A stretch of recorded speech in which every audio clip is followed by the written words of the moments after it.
Previously on Tales from the 20 side. I am as light as a feather, but even the strongest cannot hold me forever. What am I? I've got a feeling the room's going to fill with water. I don't like this kitty cat. How many of these tests are we going to have to do?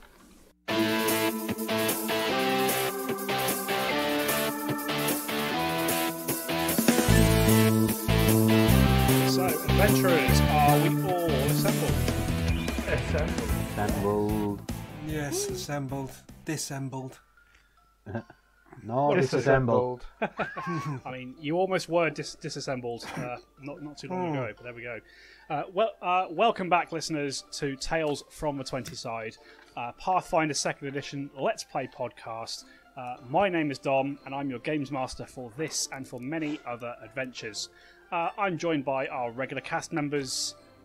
Who am I going to say? Am I going to throw them off? Mr. Stu Jackson. Hello. Mr. Neil Kelly. Hello. And Mr. Darren Mafucci. All right. Okay, welcome back, gents. How are we doing? Yeah, good. I'm all good. Yeah, I've just topped up my vodka. Feeling good about this one. Ooh, drinks. Nice. Lots of drinks. So for those of you who don't know, this is another special episode of Tales from the 20 side. We are in the middle of the big lockdown in the UK at the moment. So we're kind of just recording this little series of episodes as a test to see if we can continue recording whilst we're unable to meet in person.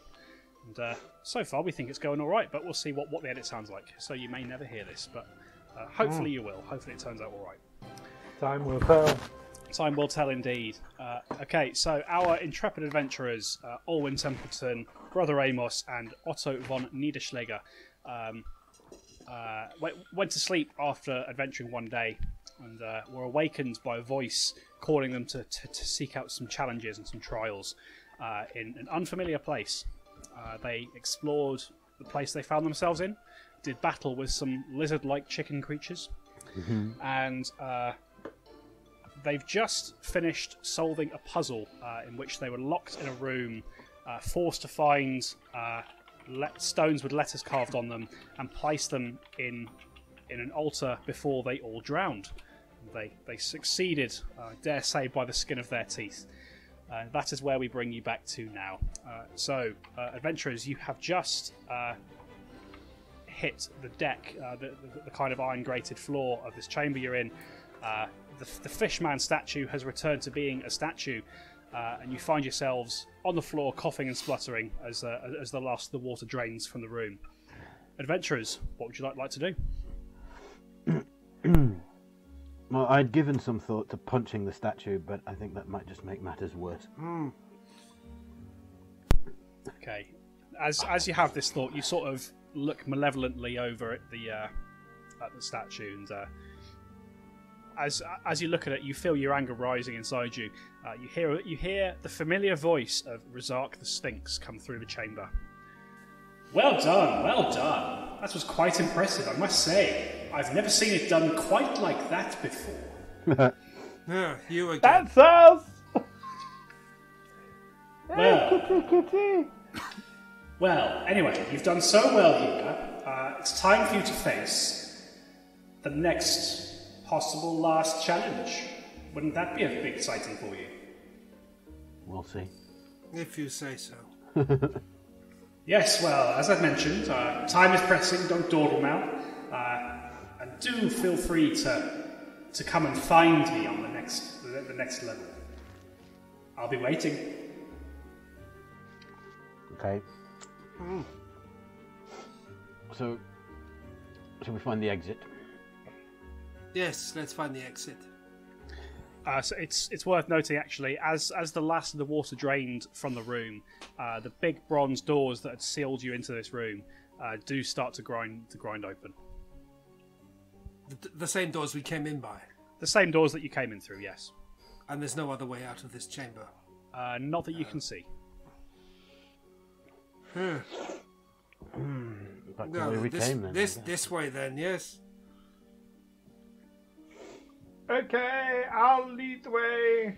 And Alwyn will jauntily head on out. You do a lot of jaunting. He's a very jaunty type. Alwyn skips merrily back out of the room and starts to go back up the stairs. Alwyn, I need another reflex save, please. Oh, God. 14. Yeah. Once again, the floor is quite slippery from all the water, especially the stairs. And as you're skipping up, your foot catches on a step, and you do go arse over tit, but you manage to turn it into a roll, and you're back on your feet before you know it. And depending on how close behind you your comrades were, they may not have seen it. So played for and got. I meant to do that. Yep, that's right. Bravo, very, very well done. Yes. Oh, thank you very much. Thank you very much. Okay, you continue back up the stairs into the circular room that you were just in. You notice that, similar to what had happened on the lower level, a passageway has now opened up on the, we'll call it the western side of the wall. You're coming in from the south, and you entered originally from the east. Okay. Well, this way then. Which way is this way? West. The other way. So through the door that's just opened up. This just opened up. Yes, I think that's why it opened. I think we're meant to do that. Yes. I don't think we have much choice. Indicator. Alwyn's going to take a very large swig from his hip flask at this point. Sure, you can absolutely do that. Just to, commune with Cade and Kayleen. And... Oh, chaps, how are we all looking? Are we all fighting fit? I took a few points of damage. I think all of you, in some degree or another, took some nasty shocks from placing what you now figure to be incorrect letters into the altar in the previous room. In particular, how is Otto looking? I had a few shocks, and I've got a sore foot from that fucking trident. But otherwise, Okay, now, last time I checked with you, you were 8 points down. How many points down on? Still 8. No, you've taken more damage since then. So... Yes, but I don't know how to monitor. I don't know how to score it.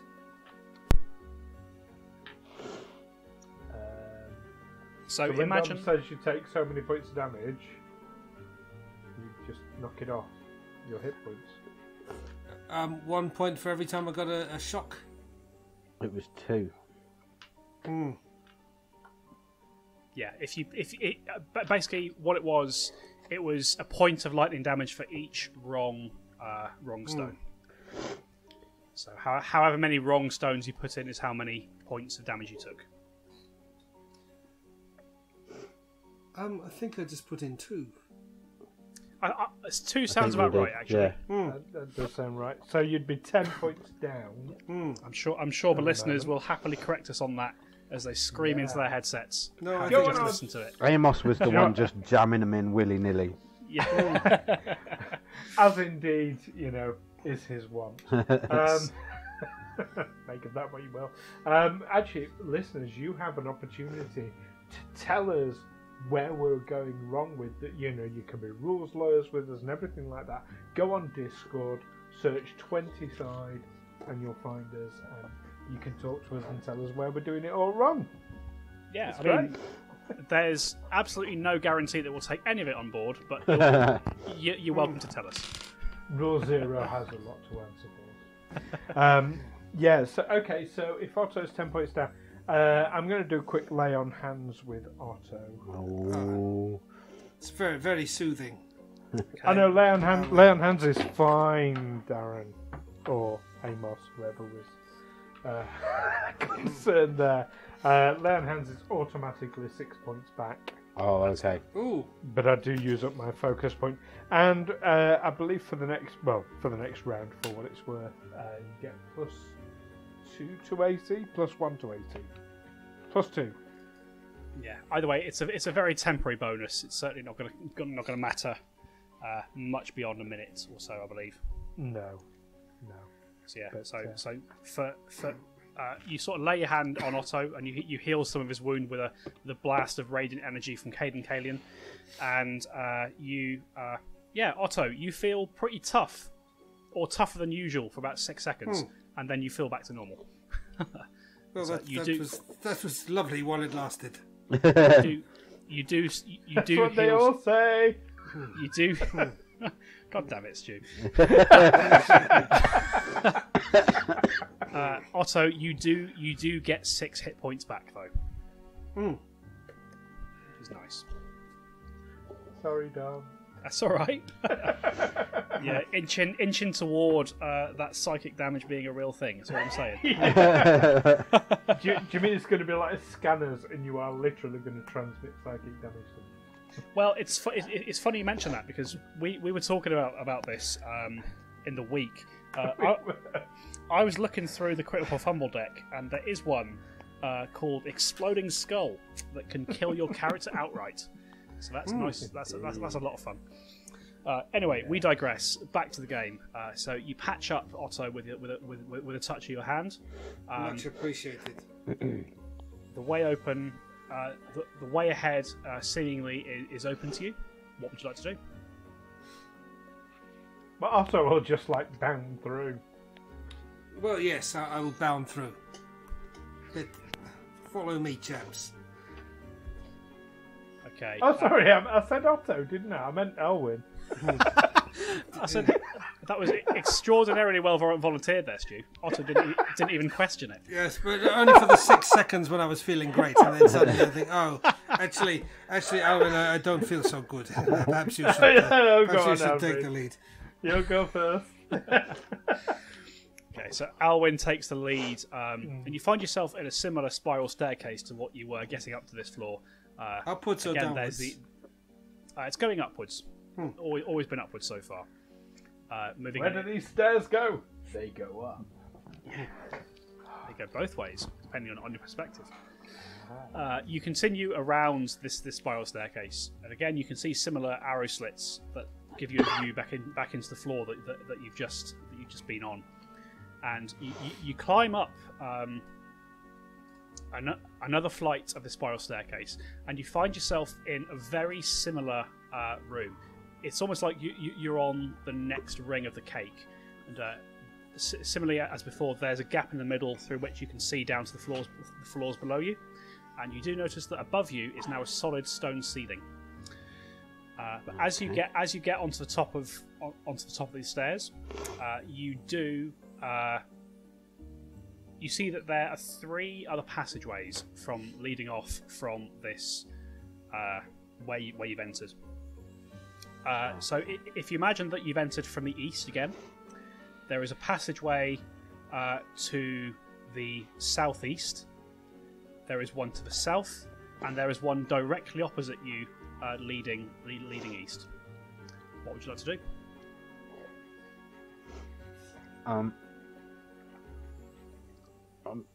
I would like to ready my hand crossbow. Sure. So you take your crossbow out and you knock a bolt into it and get that ready to fire. Yes, I will do that. I will do that too. Okay. Alwyn, being the simple chap that he is going to call out, Rzark, which way do we go? As Alwyn calls this out to the void, you hear nothing back. Okay, so much for the kitty.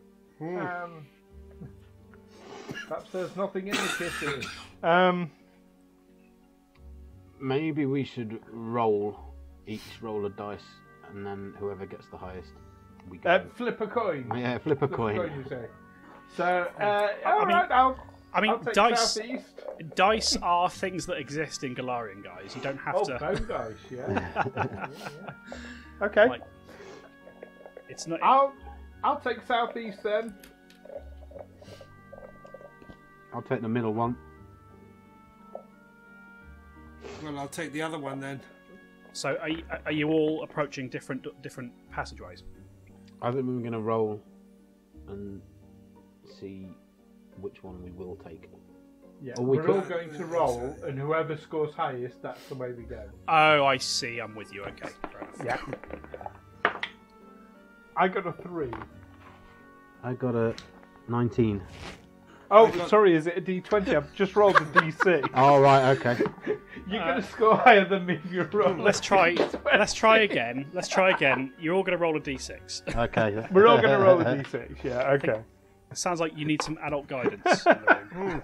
Supervision. Oh, the kids are, yeah. I got 4. 1. 3. Ah, middle one it is then. Okay, so you proceed down towards the southern passageway, and as you get to the southeastern passageway, you kind of glance down it, and you see that at the end of it, about 20 feet away, there's a set of wooden doors that appear to have been broken open from the inside of the room beyond. So have they like broken towards us? Yes. Something broke out of there. And came I out. think it was the Chisards or the Lickens. Lickens is a better word. I do prefer Lickens, actually. That's kind of Lickens, staying. yeah. Yeah. Yes. Would just out of interest, would Alwyn know what a cockatrice is? You can roll me an H check. Okay. Not that it's really relevant at this point, I suppose. But... natural 20, so 21. There we go. Okay, so I will preface this by saying that this adventure was written with a D&D 5th edition group in mind. So the monsters are not strictly Pathfinder monsters. I'm sure some of you have been screaming that on the screen since we started. But yeah, you know that cockatrices are a thing. And you know that they're a hybrid of kind of reptile and chicken in a way. And you know that their bite in particular has been known to turn people to stone.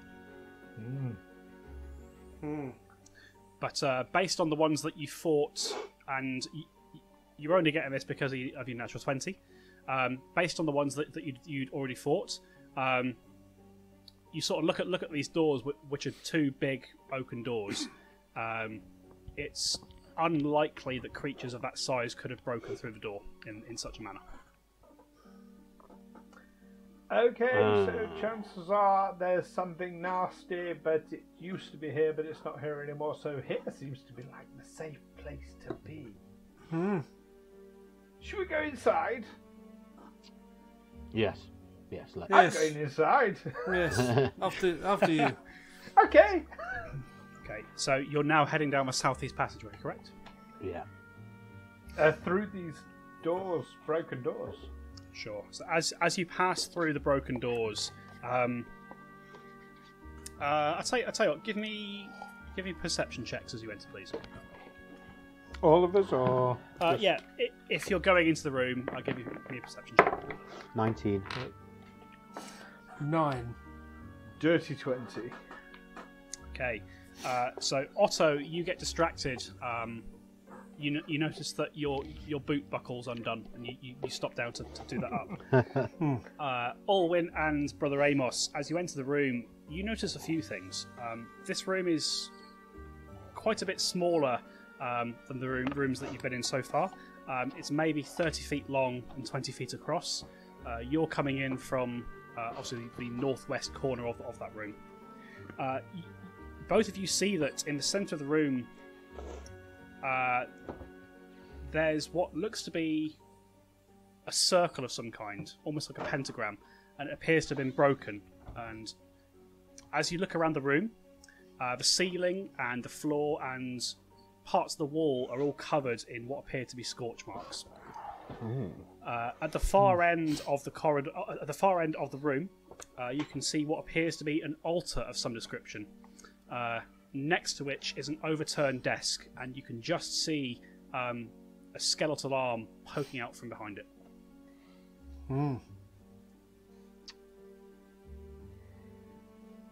I like to examine the pentagram from a religious perspective. But what I'm asking you is, can I make a religion roll to see if I know what the pentagram is for? You absolutely can, yes. Thank you.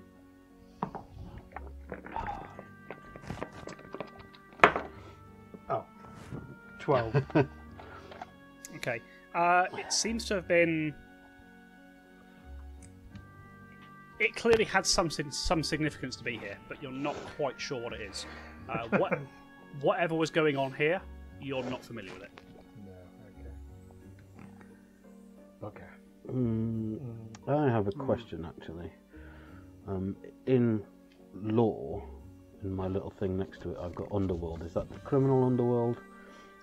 Yeah, that's the my criminal background. underworld. Yeah. Okay. Cool. Yeah. I'm gonna examine the skeleton. Sorry, were you thinking like Morpheus in the underworld? Orpheus? Yeah. Morpheus?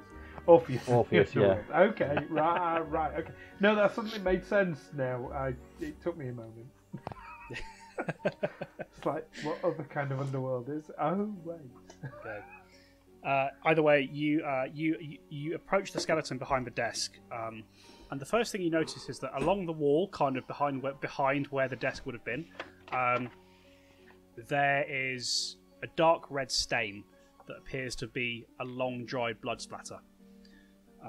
The skeleton itself is totally sort of skeletal. There's no kind of flesh. You can see the remains of some clothing kind of wrapping the skeleton here and there.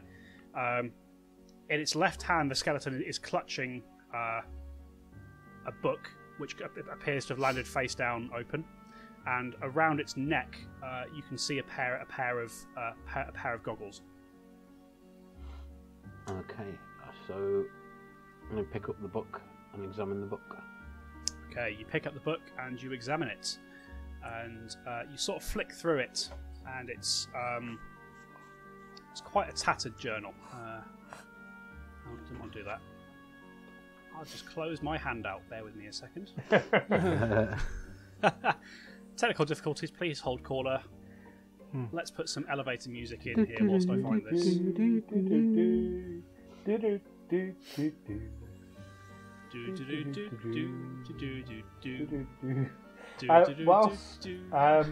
Whilst he's looking at the book, Alwyn would like to go over and perform battle medicine on the skeleton. Sure. So, can you just read the text about medicine to me? Oh, it's like performing a normal medicine check, but it happens within a single action. Sure. So, Alwyn approaches the skeleton. Do you want to make a roll? Takes out his bandages and quickly realizes that a bandage is not going to help this poor soul. I tried. It wasn't my fault. I didn't kill him. Okay. And actually, I'll tell you what. You can give me a medicine roll, Stu. Okay, will do. And natural 20, 25. There we go. So That doesn't happen very often. as you do bend down to kind of futilely apply a bandage to a rotted away skeleton, you do notice a few things. You sort of look over the skeleton, and due to the shape of the pelvis and the kind of shortened nature of the skeleton, you surmise that at one point this skeleton was a young woman, aged about 35. You also notice the way that the bones are broken. It seems that she was slammed into the wall and then had quite large parts of her torn off just before she died. Either way, Brother Amos is inspecting the journal whilst this is going on. And, this brown leather journal is caked in long dried blood, and many of its pages are stuck together as a result. It takes you a moment to kind of pry them apart carefully, but they do eventually come free. And you discover that the book is filled with it's full of alchemical formulae, magical diagrams, illegible notes on past experiments. Most of it is gibberish to Brother Amos, not being of a magical persuasion. But there are some personal entries that might be of more interest to you. Absolutely. So the first entry reads, I can't believe it. I, Shoanti Sandstrider, have been accepted as an assistant and alchemical consultant to none other than Brigitte Velderloft. I've read all about this extraordinary woman and her obsession with transcending the mortal form. Though she comes across as cold and indifferent, there's a tangible passion for her work, and that's all I need to get as excited about it as she is. Gods, look at the state of me. All my years of work at the academy, and I'm as giddy as an apprentice. A second entry a bit later on reads, Nethys be praised, I found it! The secret of the living monoliths, the evolutionary link between mortal and sphinx, lies in a special object called a carstone, which is crafted and bound to the soul of one who would ascend. Mistress Velderloft has already begun assembling the materials she needs, and she seems to appreciate my work with more warmth than ever. Perhaps now she'll even admit that she enjoys our trysts. And this last sentence is furiously crossed out. A bit later on you find another entry which appears to be the final entry in the journal. We performed the ritual exactly as planned, but something's not right. When we infused the liquid magicka with basilisk blood, her carstone shattered, and Brigitte started screaming, first in agony and then in rage. Her body twisted before me, and though she now appears to have gained the form she sought, something about it is wrong. The circle's magic is beginning to wane. I must... And the final entry cuts off abruptly, as though a scribe were interrupted whilst writing it. I am going to post that in Discord, so you guys can read it again at your leisure if you want to. Okay, and Brother Amos is going to read that out to everybody.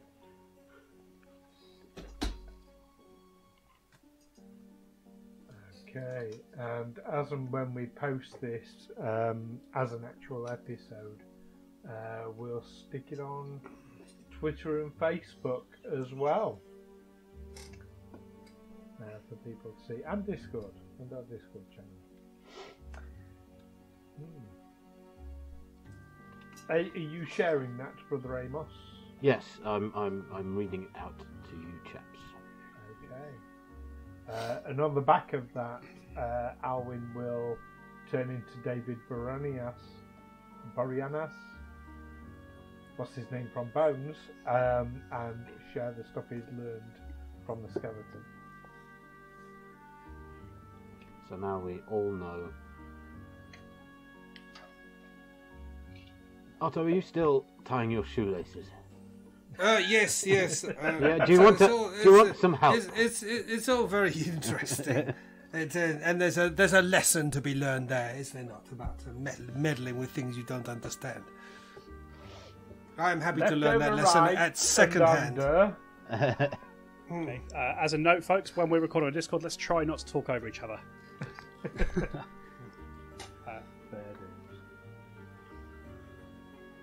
Yeah, so you've found that in this chamber. What are you guys doing now? Is the chamber otherwise closed? There's no other way out. No, you kind of reached a dead end from where you've got to. Do you think perhaps we should try finding this carstone? As a reminder, you were heading for the south passageway when you saw that the doors in the southeast were broken open. Yeah. So we should perhaps leave the room and carry on southwards. That gets my vote. I can't see what else to do. Yeah, the desk isn't actually there then, or... So the desk itself is it's overturned. You can see there's a smashed vial that at one point looks to have contained ink of some sort. But it was just a writing desk. There wasn't any drawers or anything like that. Right. Okay. There's nothing else in the room of note. There is actually on the altar that was kind of near the desk at the far end of the room. You see a small idol, which give me a religion check. 15. Yeah, you sort of look at this and you quickly recognise this as a symbol of Nethys. This is an idol of Nethys. So, Nethys is god of magic and knowledge, considered to be a true neutral god. Neutral god.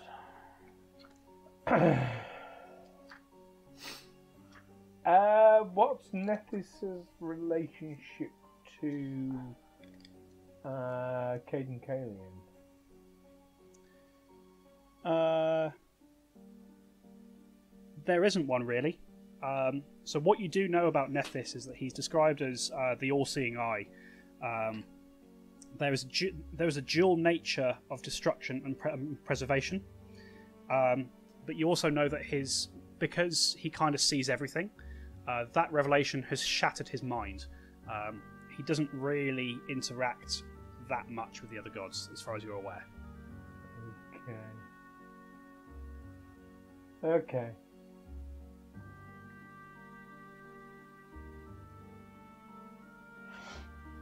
So back to the south door then. Yeah. I'm going to take the idol with me. Okay. Add to your inventory. Well, just add symbol of Nethys.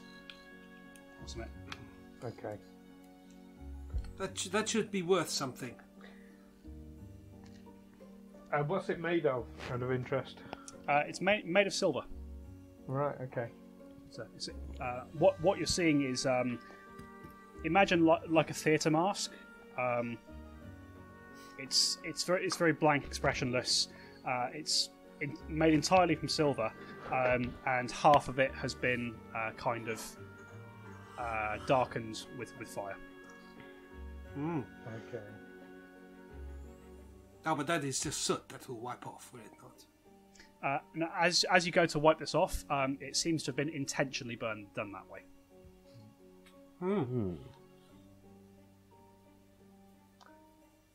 Okay. I was going to hold it up to his face and say, "Sing my angel of music." Anyway, moving on. But Alwyn you decided not to. Alwyn has another nosebleed.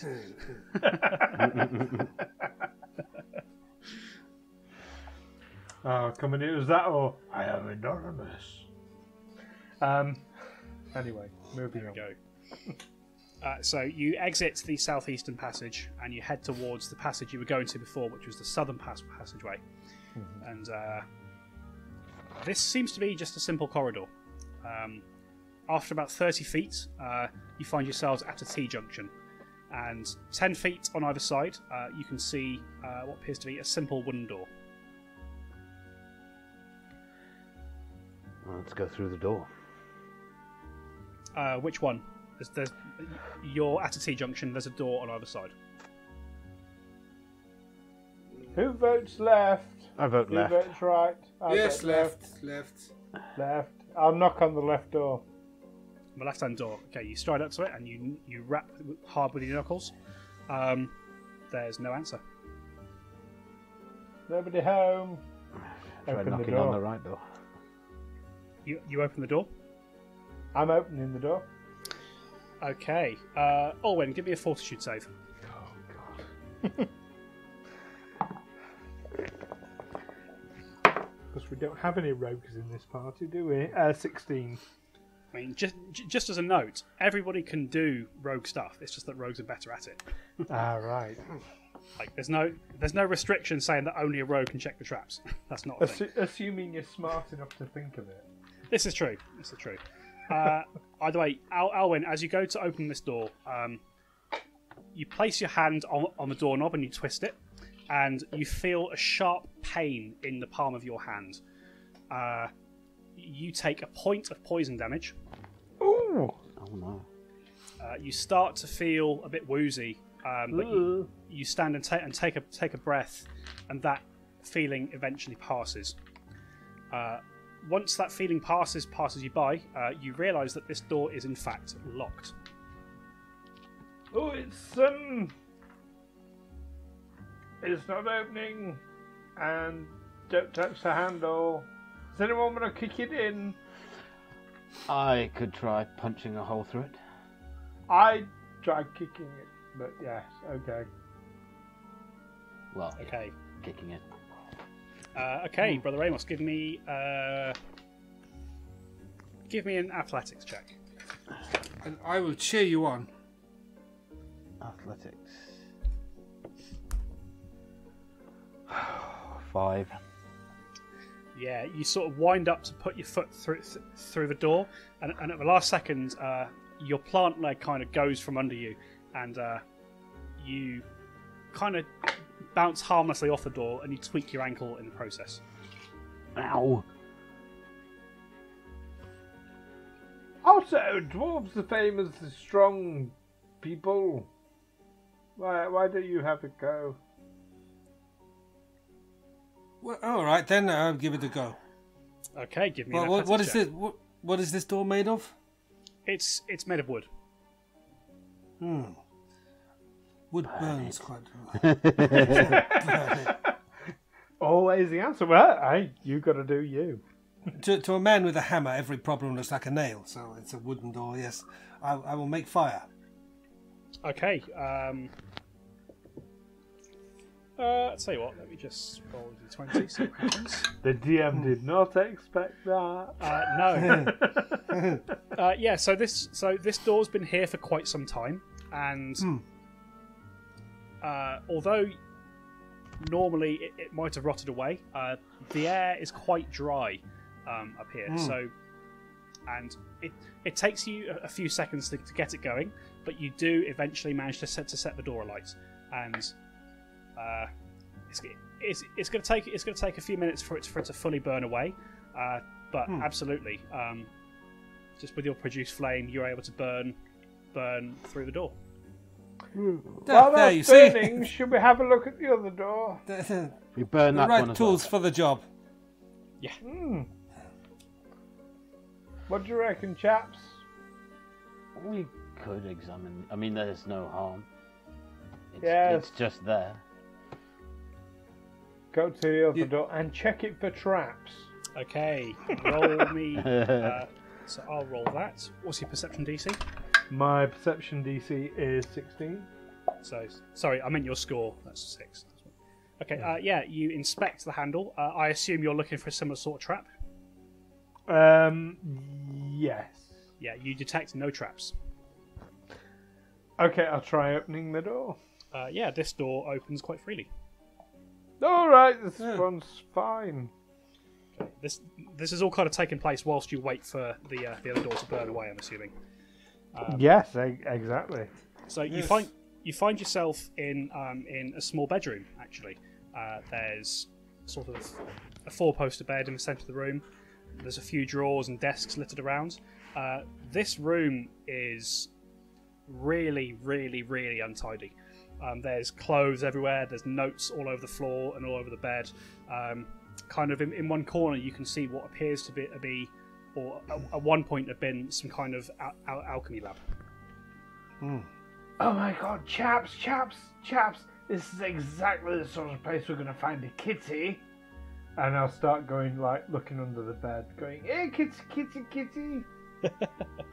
Okay, roll me a perception check, Alwyn. Yeah, find the Sphinx under the bed. Oh, that's a bit shit. 12, sorry. Okay, you don't find a sphinx. Funnily enough. Or a kitty. Or a kitty cat. You sort of scrabble around the room, sort of going through the drawers and stuff. In the bedside cabinet, you do find a small pile of coin, totaling 28 silver pieces. Okay. There is a small gold locket, which has a lock of brown hair tucked inside it. Okay. And just as you're taking that stuff out,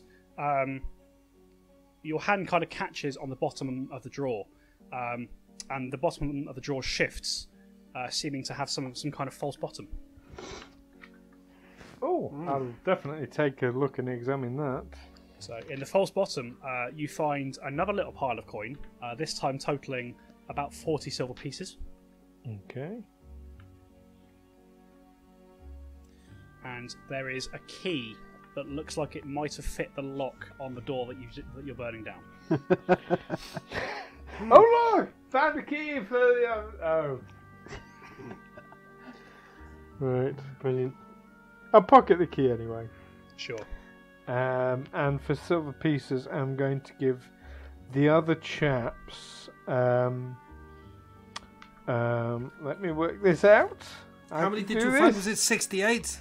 68 silver pieces. So that's But 22 each. And well, if I was going to say, if I give you two chaps 23 each, then we're right, aren't we? you can keep the locket. That's very kind of you. Okay. Okay. Are we? So just so we know. No, actually, that's a question for the end of the session, perhaps. Okay. Right. Okay, so at this point, the door to the other room has finished burning away now, and you're quite quick to stop it from spreading any further, because as the door burns away, you begin to realise that this opens up to another bedroom. This one, furnished about the same as the other one, but much tidier. It looks comparatively lavish compared to what you might expect to find underground. Okay, much less likely to find a kitty in here, but nevertheless, here, It's worth kitty, a look. kitty. It's worth a look. Yes, and I'll start looking for a kitty. Okay, you step into the room, and as you enter the room, again, there's like a sort of four-poster bed, and on the right-hand side as you enter, there is a chest. Do you think that key might work in the chest? Oh, I'll hand you the key. Quite happily. Here's the key. You have a look. I'm going to look for this kitty, and I'll look under the bed. Yes, You didn't have much. Alwyn. So give me a perception check, Alwyn.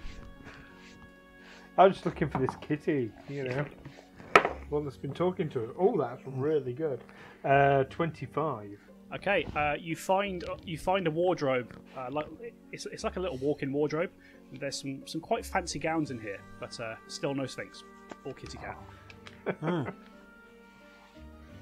If there's no kitty at the end of this, I'm going to be very disappointed. Okay, the walk-in wardrobe. What sort of clothing are we talking about? It's the kind of thing that you might expect to see, like a mage wearing. It's quite flowing and intricate with its designs. It's embroidered. Yeah, it just seems to be like quite nice clothing. Oh, Otto, anything here that might be suitable for you? Well, it does look very nice. Perhaps I'll try something on. Okay, Cross-dressing Otto. Otto takes down one of these dresses from inside this wardrobe, starts to put it on, realizes that it was sized probably for a human, so it's about 3 feet too long. Puts it on anyway, and is now wearing a dress. I think I like myself in this. It suits you. I think you look lovely, and you know what? You've got to do you.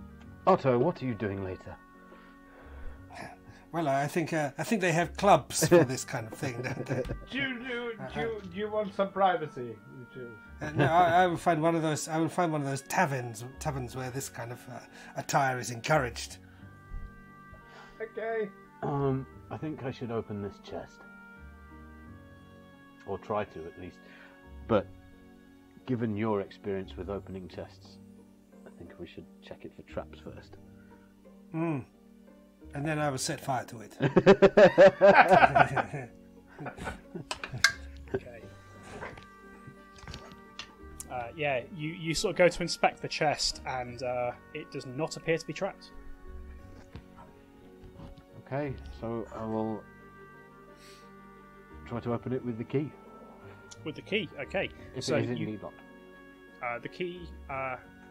The chest is locked, yes. Yeah. And as you put the key in, it clicks, and then you push it in a bit further, and it clicks again. And you twist the key, and there's a click, the sound of a lock opening. Much better than I can do with my mouth. I'm not a beatboxer. The chest clicks open, and you open it up, and you see that kind of lodged in the top, there was a flask of what looked to be like an oil type thing, type liquid, that appeared to have been held in place by a mechanism, but that's been locked in place as a result of something you've done with the key. Inside the chest, you find a few things. There are 2 potions of healing, 2 lesser potions of healing. 2 lesser potions of healing. Or minor, whichever the lowest one is. I can't remember. Whichever the PF2 one is. That's it. That's it. Yeah, you sort of see these little red vials that are quite clearly, you recognise them as potions of healing. Okay. There is a set of goggles, another diary, and there is a collection of coin that totals about 50 silver pieces. Well, let's divvy the coin up. Mm-hmm. To... What did you say? How many silver pieces? 100? 50. 50. Nice try. No, he said about 50, so, you know. What did you say? 4 million gold 50. pieces. Let me just write that down. 4 million... Billion? 4 million billion... I mean, given that 50 gold pieces weighs about a pound, that's going to take a lot to carry. We should go and find Carlton to come and help us. Yeah. 50. All right, so I'll split that between the 3 of us. Sure. 50 gold. Go on. Silver. 50 silver. 50. 16 each. Yep. 16 each. That's not 16 each, though, is it? 50? Yeah, 16 each is 48, plus 2 left over. All right. 2 people are getting 17 each, aren't they? You 2 have 17. And I'll have... That's very kind of you.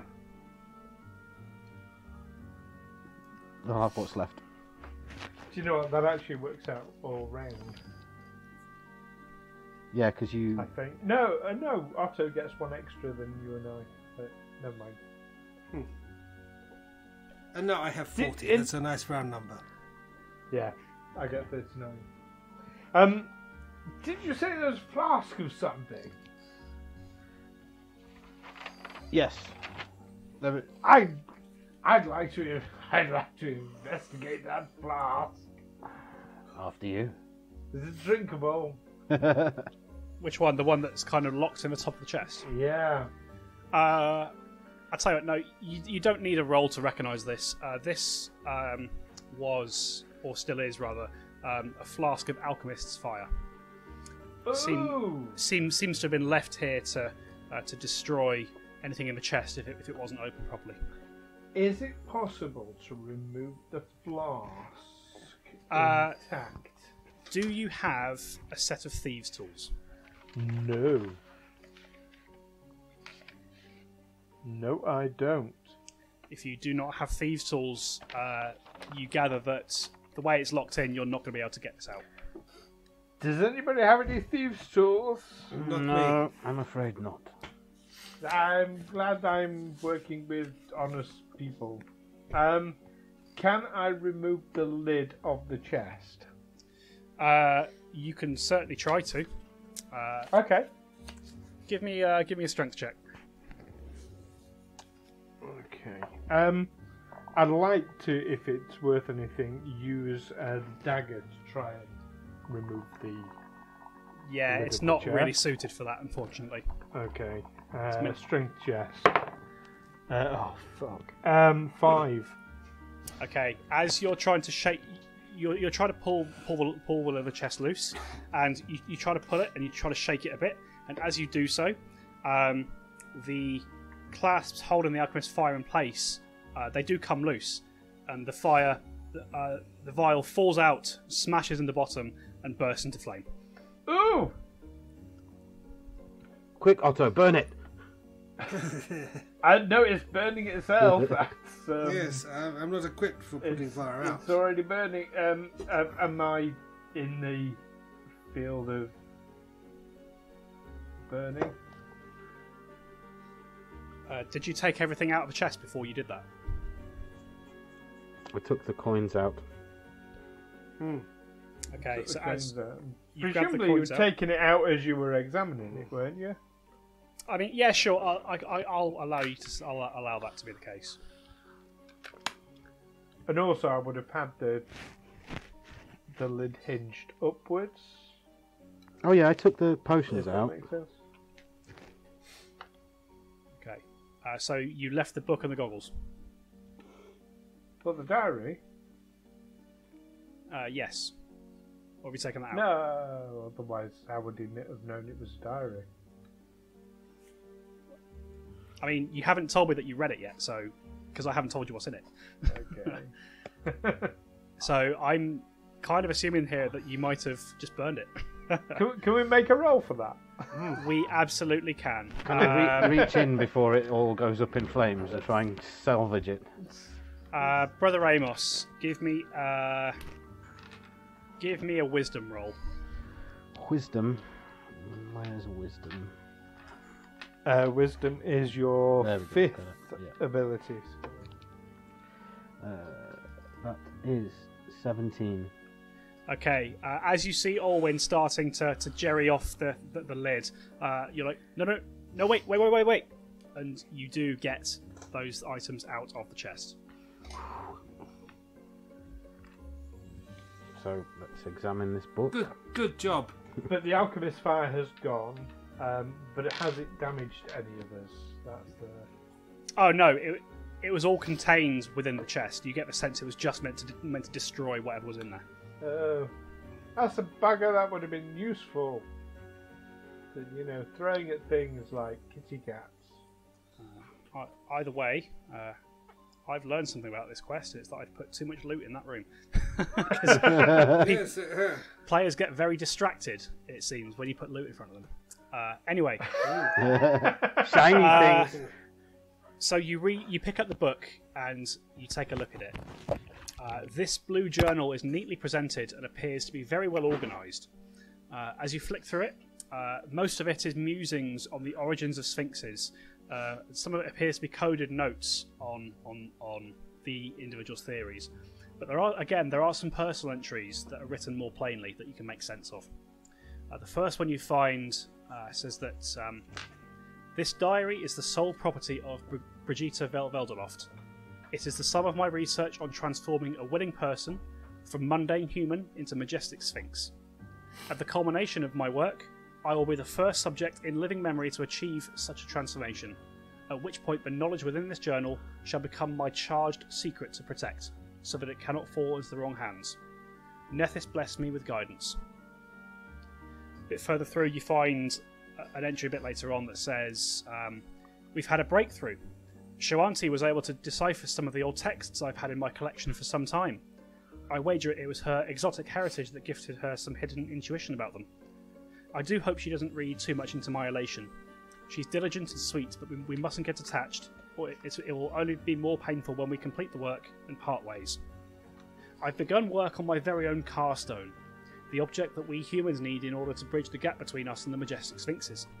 Shoanti is working on acquiring us some basilisk eggs, so that we have a means of experimenting with calcification. Note to self, make 2 sets of blackout goggles.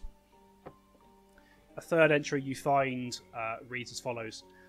It's been a month since I accepted the Carstone into my body. The first few days were the most uncomfortable, but now I've grown accustomed to the stiffness of having stone instead of flesh. I find it oddly liberating, if inconvenient. Stubbing my toe in the middle of the night is much more disastrous for the furniture than it ever was before, for one. I estimate it will be about another 4 months before we are able to proceed with the final step. Shoanti remains focused on the task at hand and wholly dedicated to seeing it completed. The things I could have accomplished if only I'd had the fortune to take on a girl like her 20 years ago. And, the final entry that you can see toward the back of the book just reads very, very, very plainly. The circle is ready. and Shoanti is just finishing up decanting the reagents we need. This will be the final entry from Brigitte Veldeloft as the world knows her. It's finally time. And that's all that you read.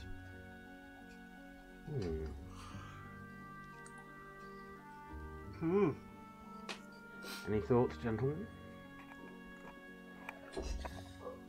Obvious as the woman's turned herself into a sphinx, or portal, perhaps. Perhaps that's the right phrase. Gosh. Maybe the skeleton was a poor young girl. Maybe that was her. Maybe it all went wrong. Oh, do you think perhaps the young lady... I don't know, she didn't say about heritage. So maybe it's the young lady who ended up as the Sphinx. Maybe. Certainly one of them did. I think it's likely to have been... I can't remember her name. Brigitte Veldeloft. Yes.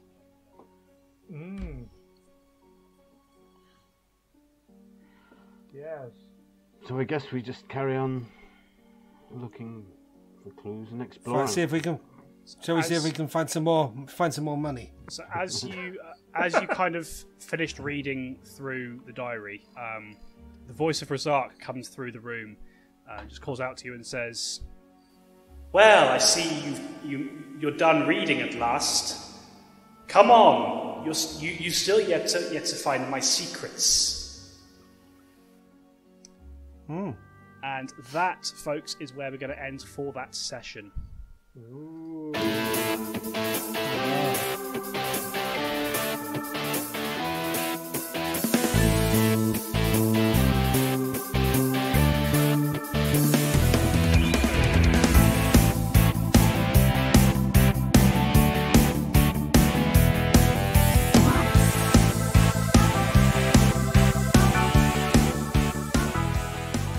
Tales from the 20 Side is a Feagle Films production in association with Juicy Falls.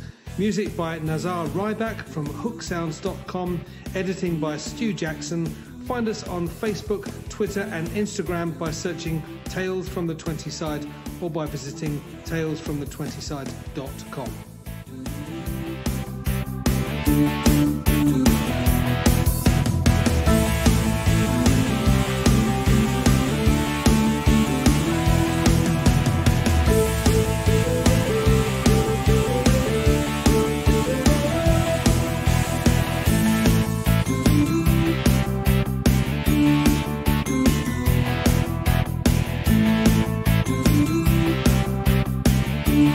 You